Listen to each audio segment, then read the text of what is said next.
Awesome.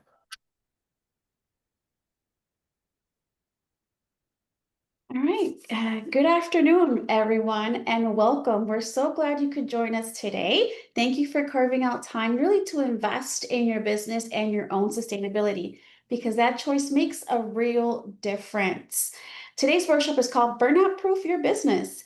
And for those new to us, Local First Arizona is a nonprofit organization across the state to support locally owned businesses.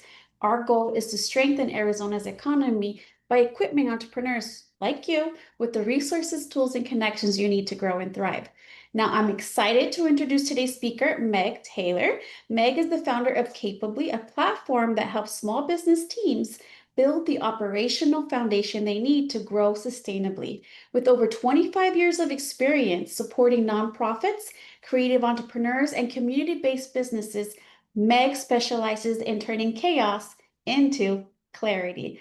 Through workshops, consulting, and hands on tools, they've helped hundreds of mission driven leaders build systems that protect their time, energy, and values.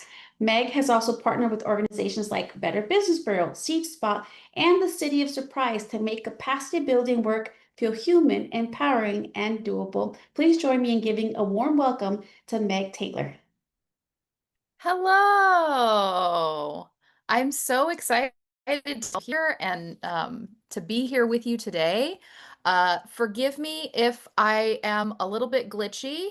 I am sharing bandwidth with my husband. So if we're both on a video call, sometimes things get a little dicey. I'll try and go slow and deliberately so we can catch up if there's glitches.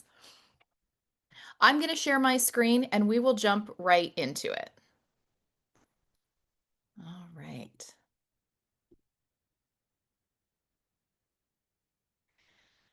So, as Vanessa said, today we are going to talk about burnout proofing your business. Especially these days, everybody is so busy. It feels like there's not enough time for anything, there's not enough money for anything.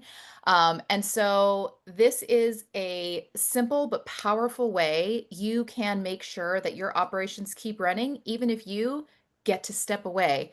I know we like to talk about the old story, what happens if you get hit by a bus? But I never like that one. I always say, what happens when you win the lottery? And if you win the lottery, how is your business going to keep running without you? Because we would never leave our businesses. We love them. They are our children. You did such a wonderful job introducing me, um, that I don't need to go into my specifics too much. I worked for a very long time with nonprofits. Over the last 15 years, I've expanded out to small businesses as well. And it is absolutely a joy to sit down and talk about people's passions for their businesses and their organizations. And so that's what I've been spending my time doing. I am a third generation Arizona native. And so working with businesses in Arizona is something that gives me so much life. So let's talk a little bit about today. As we designed Capably, my company, one of the things that we really wanted to make sure people knew was like, hey, when you're talking with us, what are you going to get out of the conversation? And this is what it's you're going to get today. We're going to talk about how you can stop burnout and how to document your processes to make sure that everything is getting done and not one person is the only person doing it. Even, I'm going to blow your mind, even if you're a solopreneur, even if it's just you in the office. We're going to make sure that you have some time to draft your first SOP so you're not walking away with nothing. This is not just about knowledge acquisition, gathering the information, but about knowledge application. I want it to put to work so you can put it to work for you. And then finally, we're going to help you build a repeatable system. So it's not just one SOP you're going to build all of them eventually because you're going to create a system that helps you do it easily. We're going to zoom on through, hypothetically. There we go. That's our agenda today. Really, I just wanted to give you kind of a quick little overview of where we're going to go. If any of you have had some time to do a pitch, you sort of understand my format. Hey, here's the problem. Let me present you with the solution, and here's what it'll look like afterwards. And so I'm really excited. Be sure to make a note. I'm not looking at the chat. Unfortunately, my ADHD brain won't let me have the chat open, or I'll forget what I'm saying. So hang on to your questions, write them down, and we'll have some time at the end to address them. I love to get into the nitty gritties. But first, I have a question for you. Oh, we're going back too far. What is one task that only you can do? And you don't have to share it in the chats, but if you do, you might see that you're not alone. Uh, think about this one task that only you in your business can do. And I will tell you what mine is, and it probably is the same as many of you. Social media. I am the only person on my team who can do social media, and I hate it. I have friends who tell me I am the only person who knows what my books look like. I am the only person. I worked with a woman who owns a bakery. She's like, I'm the only person who knows how to make the chocolate chip cookies. There's that one task that only you can do. And I think we all know that if you're the only one who can do it, you've got a problem immediately. Oh, this really interrupts my flow when it takes so long to go to the next screen. There we go. Keeping that critical knowledge locked in one person's head is really risky. Um, it's not just like, oh, if I forget it, you know, somebody else will pick it up. Well, we just won't do it. Sometimes it can be really dangerous. Um, it generally falls into three different categories. There's those bottlenecks and delays, right? There's a single point of failure. If you're sick or you're on vacations, everything else stalls. It can keep you from making decisions. If you're the only person who can do it, you're the only person who can approve it, all of a sudden things start piling up. And it could cost you opportunities. All of a sudden you're spending time doing this one little task when you could really be making big decisions for your business. It also creates mental clutter for you, that burnout and cognitive load as you're working, holding all of those tasks in your head doesn't allow you to be creative. You feel like you can't connect. You are always working. And then you also can't spend time thinking about the long-term plans for your business because you're spending all of your time putting out fires. And then finally, there's things like that lost knowledge, that continuity risk. You could lose staff over this. It could keep you from growing. It could damage your reputation. You won't be able to have consistent results. And so, a lot of times, it can feel like your business can't run without you, and it's less of a gift and becomes more of a burden. And so I wanted to share a real world example. I mentioned my friend Marina. She owns a bakery in Henderson, Nevada. This was about 15 years ago, and she called me um, for the funniest reason. She said, Meg, I'm the only person who knows how to make the croissants. And I said, oh, okay, that's cool. She's like, no, not just the recipe. All of it. It's all connected. I'm the only one who knows the recipe. I'm the only one who knows like how this one oven works and what supplier is the person to go to. And she got really wound up. And I said, okay, let's sit down and uh, talk about this in a calm fashion. So we found a day when she wasn't absolutely slammed. Croissants were rising, ready to go. And we said, okay, what are one or two things that absolutely have to keep running if you get sick? And as we talked it through, she began to see how the connected pieces piled upon one another and also how they were connected so that we could turn them then into a simple SOP, standard operating procedure. How to make the croissants, who does what in the kitchen, how to handle supply hiccups. Keeping that knowledge in one person's head creates all of these issues that not only stall business, they also stall the person. It adds to your stress level. It makes you exhausted. It can get you sick. And then all of a sudden you're out, and now those things don't happen. And it's a vicious cycle. So, an SOP, that standard operating procedure, is a simple written guide for doing a task the right way every time. Crafting and capturing your SOP solves the problem of these sort of firefighting issues that you come into, right? They ensure quality, They empower your team to act confidently, and they turn you from being reactive into being proactive. So you're not just jumping when there's a problem, you are already solving the problem that's in front of you. When you document your processes, you can replicate success, you can train your people faster, and you can continuously improve. SOPs are not just like a static manual sitting on the shelf. These are systems that you use every single day, and they're going to help you grow as a business owner. So we're going to go forward. Excellent. So we're going to start with a really simple activity, prioritization matrix. It's a big phrase, but essentially, it's a way of looking at things to say, okay, how is this really important? Does this really need to happen now? On our vertical axis, we have impact. How much does it matter to revenue, customer experience, or risk? On the horizontal axis, we have frequency. How often does this task occur?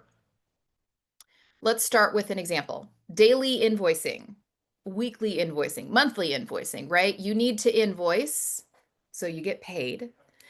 This is a high impact thing. If you do it daily, it's high frequency. If you do it weekly, it's slightly less high frequency, but still regular. You don't want it to quickly fall to the other side of the spectrum and be yearly invoicing, because then you'll never get paid. Think of something like an annual compliance filing. Again, another high impact thing, but it's pretty low frequency. So you have some time to plan out that documentation. As you plot out your tasks in this matrix, you can sort of see where SOPs will give you the biggest payoff. So take a moment and think of a process you handle all the time that has a big effect on your customers or cash flow. Where does that land for you? And I am, whoop, there we go. If you want to sort of raise your hand and you can sort of share out a task that you're thinking of. I won't call on people. I'm not an elementary school teacher. That's okay. You can sort of keep it inside. If you said it in the chat, I'm so sorry. Like I said, I can't, too many things in my brain. Um, Now you've thought of that thing, you're like, okay, this is a big one. Think of something that only happens maybe once a year, maybe every couple of years, but this is really high stakes. Where does this fall in your matrix?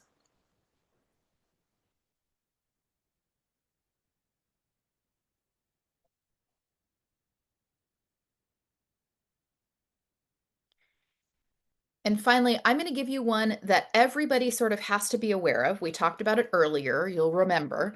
Uh, but the impact may be different for every business. So when you think about posting on social media, where does that fall for you? Is that how you reach your customers, letting them know about sales and things coming up? You have to do it every day to stay on top of the algorithm? Or is it more of we have to have a presence, and so once a month I throw up a post and call it good? You can't have impact without frequency, and you can't have frequency without impact. You got to know which they fall into. Both are important to keep in your brain. Move these down here. There we go. All right.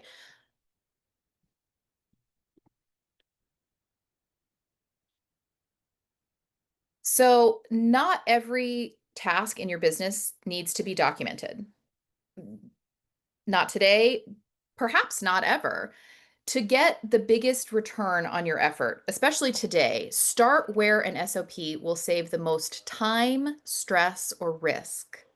The first thing we look at is those high impact tasks. These are the ones, again, they directly affect revenue, customer satisfaction, or deliverables that are really critical. If this goes wrong, you immediately feel it. The next thing to look at is those high frequency tasks, right? Repetitive actions, they eat your time. People keep coming back. You've got that one guy in the warehouse who's like, "Hey, I forget how to do that thing," right? If you had it written down, he'd stop asking that question. Come on, Bill, get it together. And then finally, those risk-prone processes, tasks where a mistake could cost money or create compliance problems or even harm your reputation. Even if they're infrequent, documenting them protects you because you can point back to it and say, oh, yeah, we have a process to file our compliance papers. We know where things went wrong.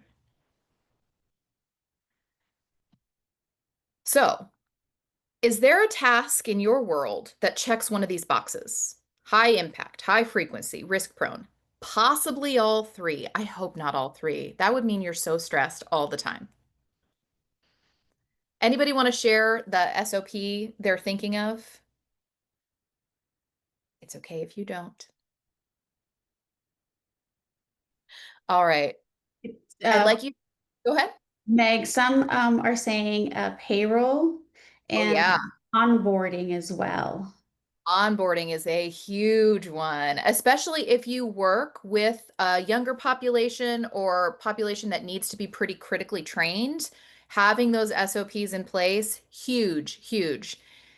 And we'll get to this a little bit later, but SOPs, I mentioned, those are that living document, right? And so if your onboarding processes have not been looked at in months, in years, in decades, this is a great time to come back and look at those standard operating procedures and make sure that everything is up to date. All right. So I'm going to share with you a little visual here. This is my little prioritization matrix. If you can, take a moment to sort of write down a box. One of the things that I'll be sending after this class is some handouts to all of you who signed up. So you'll be able to access, I'll drop them in the chat as well at the end. So you can use my handouts. They're pretty standard and boring boxes. They just made them pretty in Canva. But take a moment and write down 5 to 7 tasks that you handle regularly. Don't overthink it. Just write down what comes to mind.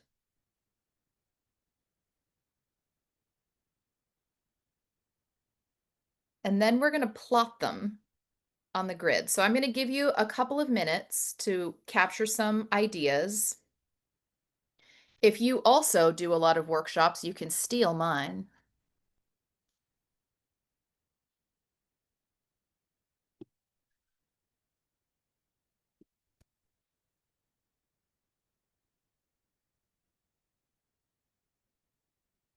And then remembering again that vertical line is that, excuse me, on mine its frequency is vertical, impact is horizontal. It's up to you, however you plot that. Remembering low impact to high impact, low frequency to high frequency. Start thinking about where each of those tasks belongs. This is one of those things where it can feel like this is such a waste of time. I just need to do the things. It feels ridiculous figuring out where they fall in the prioritization matrix. And I get that completely. But this is a wonderful opportunity for you. And the reason we build it into the workshop is so that you have a moment to stop working in your business and start working on your business. This is a chance for you to take a look at the big picture and say, okay, yeah, I do a lot every single day. So I want to point out a couple of things from my example. One of my items on this is what I call workshop QC, so workshop quality control. I do a lot of facilitations of workshops like this. And so I create a slide presentation, I create my notes, I make sure that I have, all of the details and the handouts ready to go. And when I'm done, I send it to a friend of mine and she edits it and makes sure it looks nice and tight and everything is spelled correctly. But the impact of that is really personal. It's not going to sort of make or break things. I want it to look nice, and so I spend a lot of time on it, but the quality control is an extra step. So I have lowered the impact of that, right? It's on sort of the left side, but I have increased the frequency because I do it probably monthly. Now, compare that to social media posts for the nonprofit co-working day that I run. And because of the uh, algorithm, I have to do that regularly so people can see it and it stays in front of people. But also, social media is how people hear about it and they sign up and they show up. And so the impact is much higher. I might hate it, but I know that can make or break our co-working day. And so the impact is high and the frequency is high. So I know it's got to go all the way to one side. Does anybody want to share their thought processes or what they're seeing pop up? And you can jump it in chat because I think I can click and then close it real quick.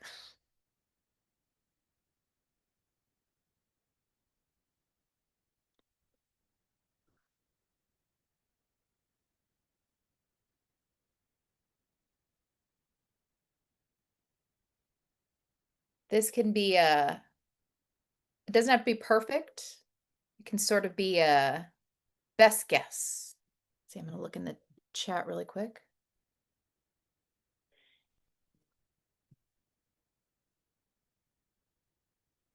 Oh, not posting. Also important. Love that.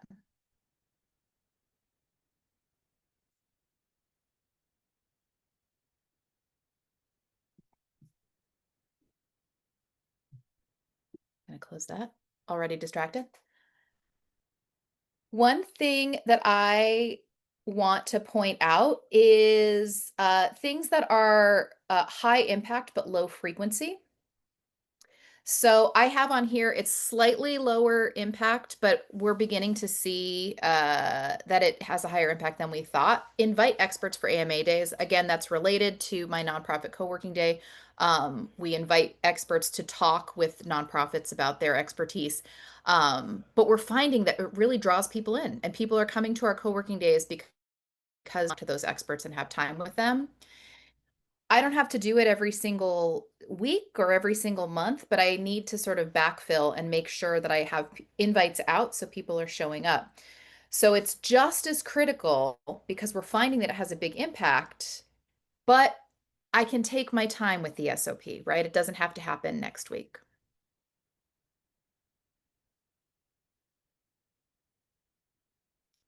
All right. So you should have captured all of that information. Keep your tasks handy. We're going to use them to figure out what we're going to tackle first. There we go. So one thing that I really like about standard operating procedures is that they have a format, right? Now that you've figured out what you're doing and how important and how often these things are happening, there's a template that you can use. It has 6 parts. First is a title. This is a clear name so anyone can find it, right? And anyone can read it and be like, oh, great. This is the process we use for posting on social media. This is the process we use for making croissants. The purpose, why it exists, and what success looks like. 2 very important things. It exists because we need somebody to post on social media. Success looks like a thing was posted. Now, it can be argued that success looks like someone clicks and does a whole thing. That's a different thing. Success for an SOP is the outcome of the SOP, right? I'm not writing a standard operating procedure of how to improve my funnel with conversion rate and traffic. I am writing an SOP on how to open up Instagram, what to post, how to adhere to branding standards, when to post it, go.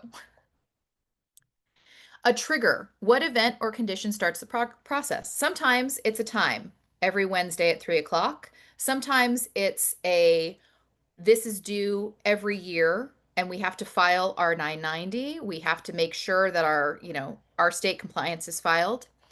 Sometimes it's a happening. We've hired a new individual. First they get hired, then we give them our onboarding process. And then the thing that makes an SOP, the steps. Step-by-step instructions for completing the task. Keep in mind that you never want to say, well, this goes without saying. The heart of an SOP is this has to be said. So go through and get those steps out of your brain and onto paper. Then you'll want to capture the owner. Who is responsible for making sure this gets done? So my name is on most of my SOPs.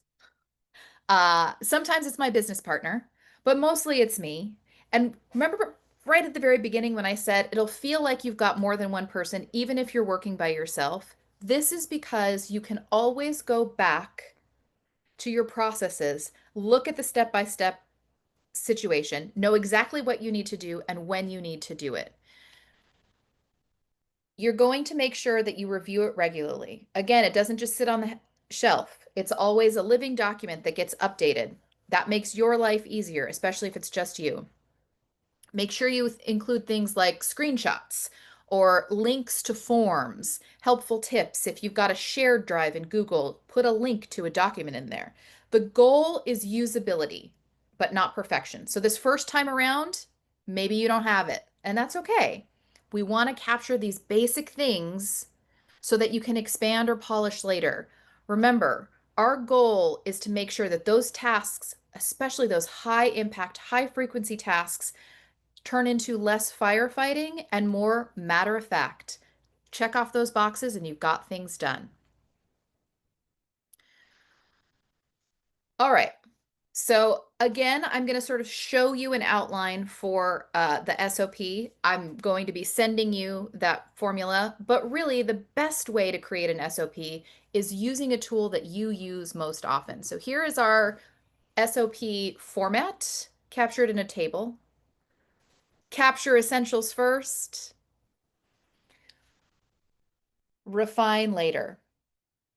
So we're going to build one together and we're going to look at each SOP uh, section and we will build it out. Can someone, I believe I can do this. There we go. Um, Goodness gracious.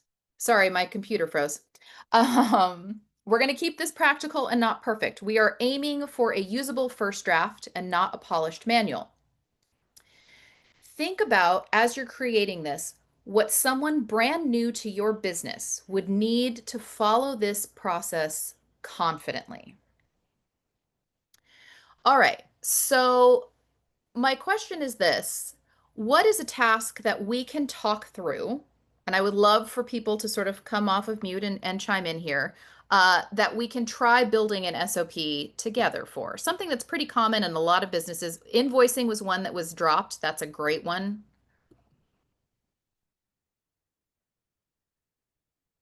If there's no arguments, that's what we'll focus on. So we're going to call this SOP How to Invoice Our Clients. Some people might say invoicing. Some people might say client invoices. Title it what you need.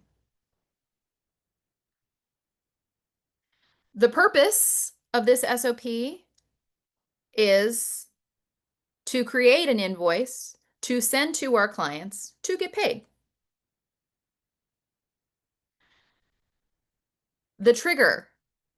Now, this is different for everybody. For me, the trigger is a certain date in a contract.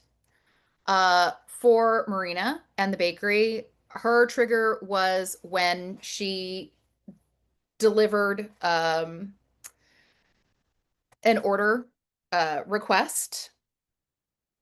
For you, it could be, I need some examples. I've been consulting for too long.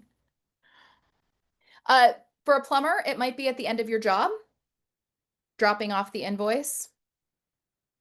Remember, that trigger is what makes it happen. And then we go through the steps. So again, we'll use me as an example. I've got an invoice format. I would drop the link right here. So click on this to go to the invoice document. Enter in all the necessary information: name, address, number of hours, total amount, anything that people need to watch out for. Be careful. This format can glitch. Be careful. Make sure you include whatever notes that you need to include. The owner can be you. It can be your CFO. It can be your accountant. It can be your assistant. I created this today, October 1st. I will review it in 3 months and see if it's working for me. That took us about a minute and a half. So you can see just capturing these things down. And again, it doesn't need to be perfect. It just needs to get out of your head. So I'm going to have you spend a couple of minutes on your own, again, looking at this list and saying, thinking about those tasks. Could I do this? And then if people want to share, you're a quiet group, no judgment, I get that.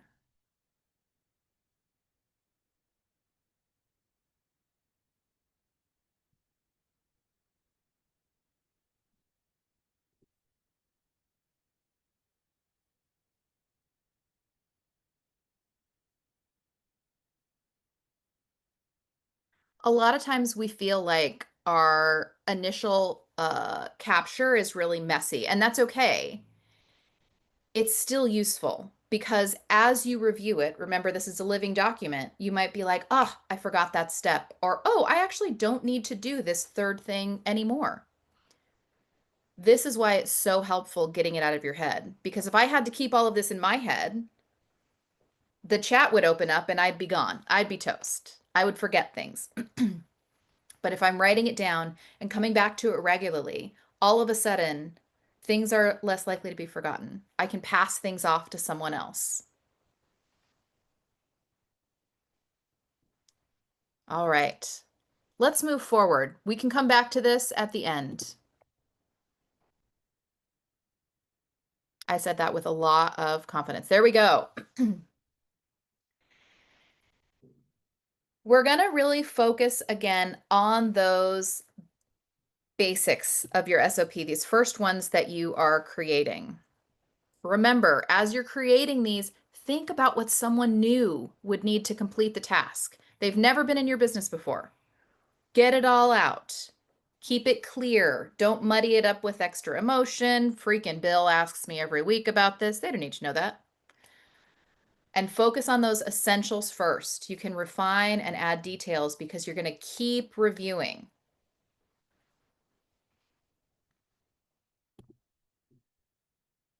Oh, draft your first SOP. Now, it feels like this crowd is more interested in the nitty-gritties, talking through specifics, making sure that questions get answered.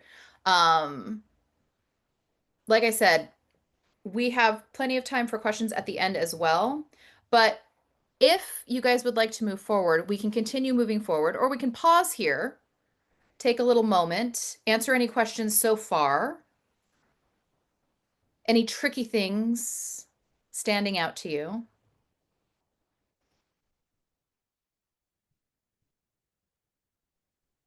This is super helpful, Meg. It really is. I think it's such a topic that we're constantly meeting with businesses about when it comes to and it is a little bit over a lot of businesses has because everything's in their head that putting it on paper, it's like where do we start? So this is really helpful for them to break down what is high frequency, what is high impact, and where things need to be aligned.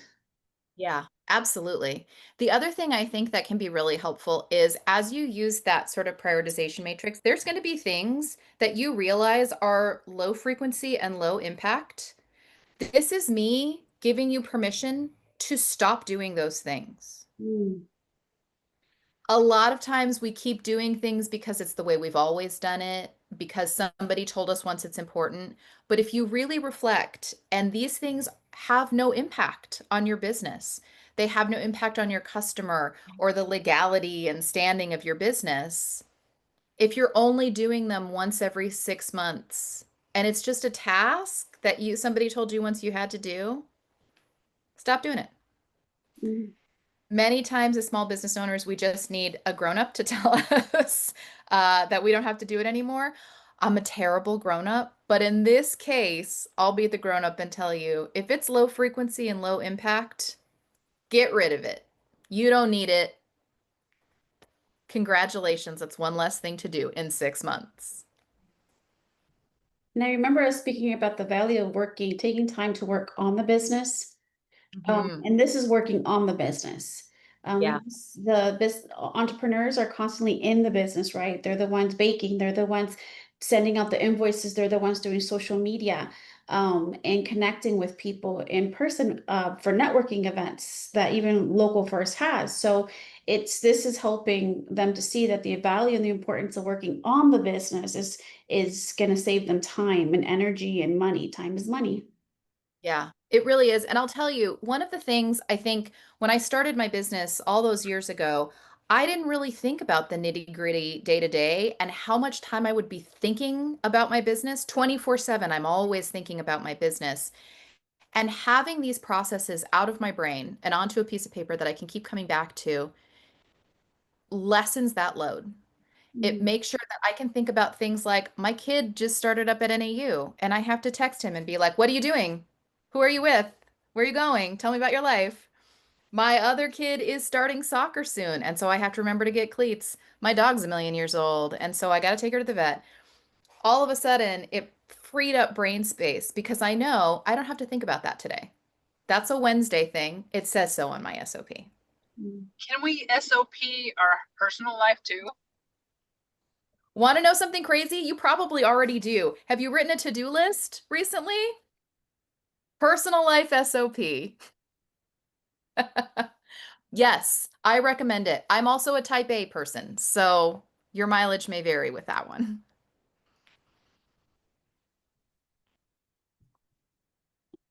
All right.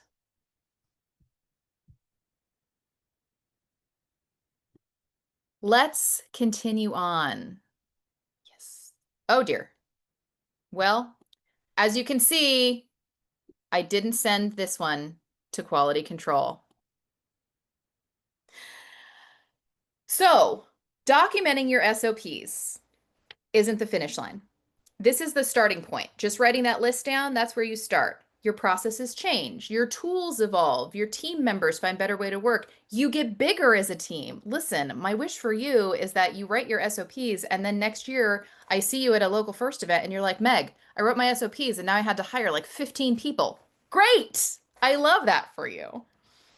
Outdated SOPs create confusion, mistakes. You got to keep them current.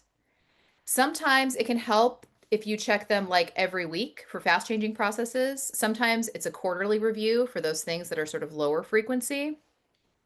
Sometimes if you've got a team that you meet with, even as we used to say with myself and my business partner, our weekly two-person stand-up, uh, we did a SOP check-in. So it was every Thursday, and I was like, "Hey, has anything changed?" "No." "Great." Took 3 minutes. When you think about your business and sort of the cadence of things happening, you don't want it to become a burden. You don't want working on your business to feel heavy. You want to build it into the things that you're already doing. So, are there times that you can think of like, oh, this would fit in perfectly there? Reviewing an SOP would fit in perfectly here. Anybody want to share how you're seeing that potentially show up in your work? You can even put it in the chat. Someone in the chat, Esther mentioned, distinguishing between high impact and frequency is important. I'm one person business, so thank you for this information. Just wanted to share You're that. welcome. I know. I will tell you, so often, if you don't take a breath, it all feels high impact and high frequency, Mm. which is why it's super important to sort of sit down in a calm moment and look at that prioritization matrix and get really honest and be like, I don't do this every day, or I don't do this every month. Some other things that you can say, like, I, that was shared. I don't post on social media. That's not where my customers are, so I don't need to. I think that's a really, really important thing. And we can't have the outside world telling us what's important for our business. You know your business best. Trust yourself. You are the expert at your business, and I trust you. So even that 5 minute check-in, right, that you may do once a week with your team, that can prevent errors or having to rework whole processes later. Review, review, review. And now I'm going to send back this whole thing to QC because I got a slide out of order.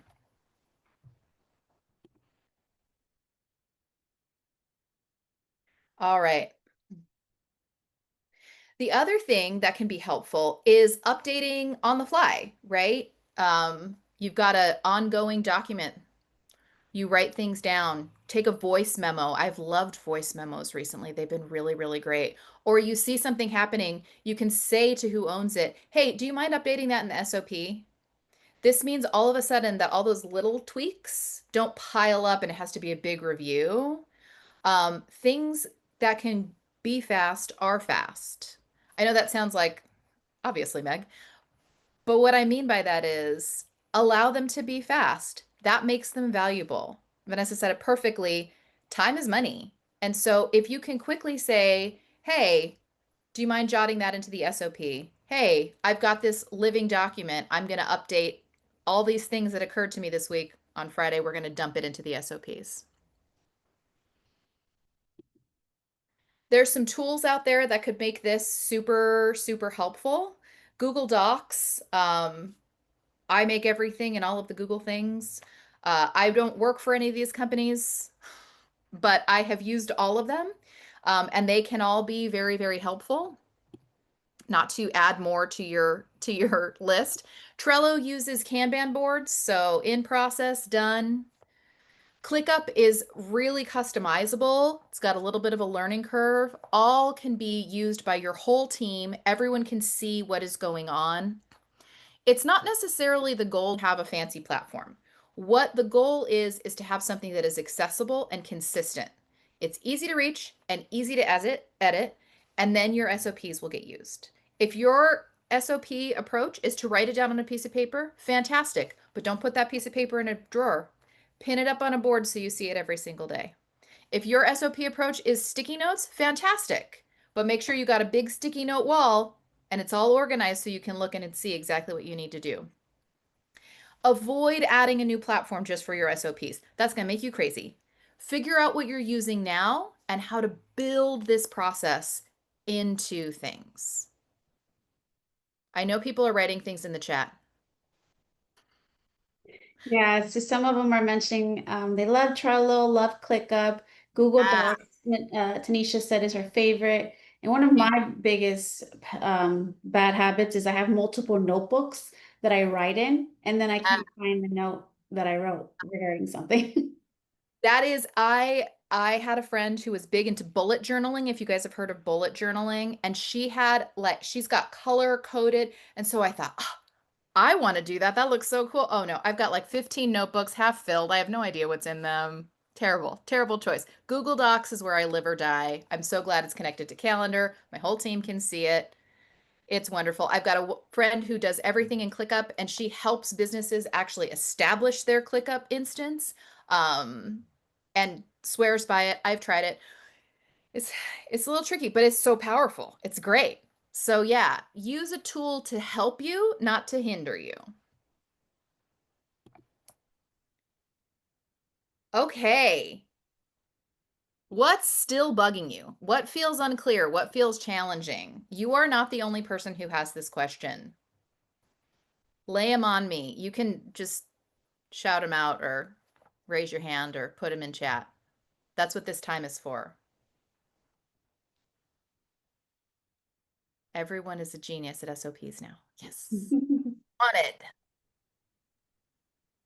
I'm going to do a shout out to the people who help you organize and do these SOPs, because I don't think I even knew what an SOP was until my assistant said, well, we should do an SOP for that. I'm like, what's an SOP? And now I've probably got 20 SOPs for my business, and it freed up so much time so I could hire more people, get more clients, and keep going.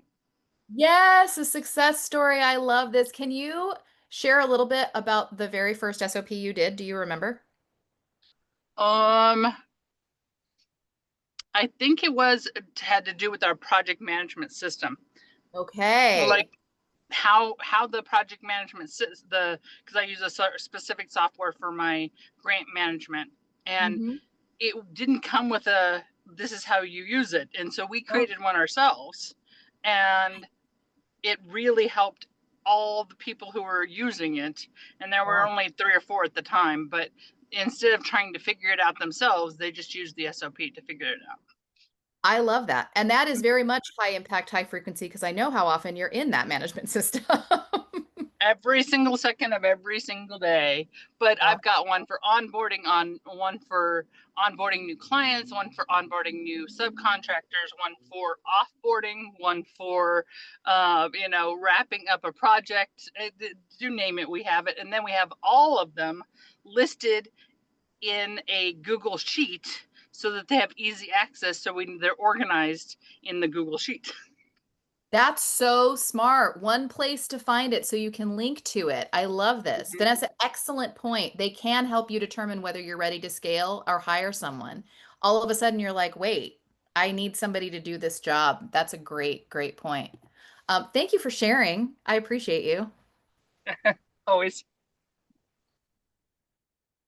Yeah, it can feel again like once you start thinking about it, there are so many processes living in your head. There are so many things that you do every day that can feel very overwhelming.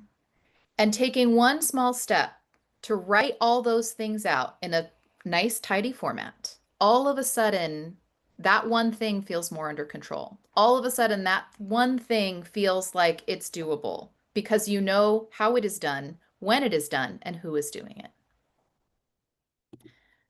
We'll go to our next slide. There we go. This is foundational work. I know that feels sort of cheesy to say because really, like we look at it, we're like, it's just writing a checklist. This is identifying priorities. This is building habits to save time and reduce stress. This creates momentum towards growth. Make sure that if you started an SOP, put a review date on it. Share it with your team. Start logging those small updates. Then look at the next high impact task to document. All of these things become sort of a smoother workflow, a lighter load for you as an owner. You might be thinking, I just have like one thing that I need to capture. That's great. That's meaningful progress. Like that creates impact for you. Uh I have here a little checklist. Would anybody like to share which of these checklist items you would want to commit to first? I have to go back to my on the fly capture process. I've fallen behind. I have a lot of voice notes that I haven't done anything with it. So have I. I've got one that I have all the structure around creating the prep for a discovery call, and then what the discovery call with a new potential new client is, but I've not given it any thought to putting it, making it pretty to an SOP standard. It's just in my notes. Yep. We can't let them die there. We got to let them live and grow. I think one thing I've seen too is with when it comes to like images, photos, whether you're taking pictures of your product, you at an event, or any other of your staff, your team, internal, how to like create a system to organize that so that you can then reuse it year after year because it can be with 15,000 photos all together on your phone. Where do you put that and how to organize it and what categories? I think that would be super helpful, like to focus on. That's a great one. That is a great one. Getting media organized so it can be utilized quickly and efficiently and to stop using outdated ones. I worked for a housing agency in San Diego and they cut ties with somebody in a really dramatic, terrible fashion, and he was in all of their photos. Oh, it was terrible. I said, you got to get this guy. He was in the news. Oh no. No, no, no. You don't want him in your photos. You got to get new pictures. So that's why, again, keeping those regular, that'll definitely help. Mhm.